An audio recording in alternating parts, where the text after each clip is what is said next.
70%.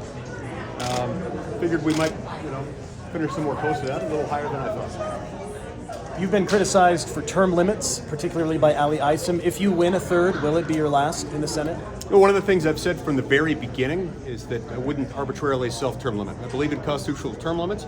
Unless or until those are put in place, I don't think members ought to arbitrarily self-term limit, or else term limits movement will go the way of the Shakers. It'll die out. So you won't commit this will be your last? No, I'll make a decision every 6 years.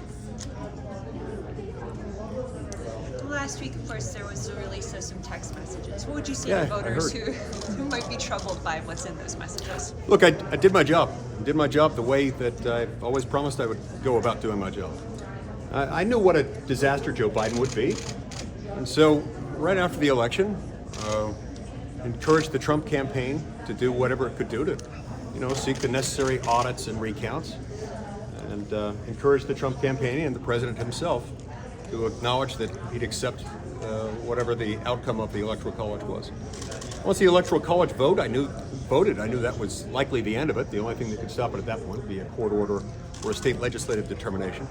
It didn't happen. As we got closer to the first of the year, I thought that those rumors had died out. I hoped they had. They hadn't. They resurfaced. And I looked into them. Turns out there was no state legislature that was even close to making that decision. I never advocated for it. I just asked questions to find out whether they were doing it. If they weren't. In one of those texts, though, you said you alluded to an alternate slate of electors and said, if we have any chance of winning. What did you mean by that? And Look, Mark Meadows is a friend of mine. He and I talk all the time. We have conversations over the phone. There were some over the text.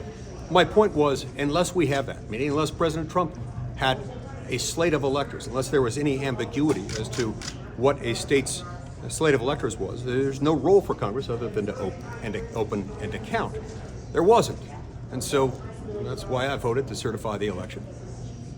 So How do you feel going into a primary? What do you want to tell voters as you go into a primary with two other Republican challengers and then possibly the general election against an independent with the Democrats? Who knows? I'm going to continue to focus on what I believe in and what I'm doing, and on the disastrous effects of printing trillions of dollars into the economy. It's making Utahns poorer and Americans everywhere poorer. $702 a month. That's what it costs the average American family to live.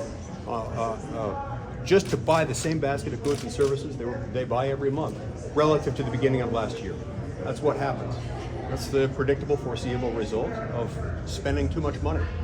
And I'm going to continue to focus on that, the fact that we don't need more of Joe Biden's policies. What's your message to Utahns who think you were trying to encourage overturning the election? Well, first of all, if you read my text messages in the entirety, I think they confirm that I wasn't, especially if you read them in conjunction with the statement I made after the Electoral College convened and cast its votes, and with the statement I made on the Senate floor on January 6th. It's consistent with those things.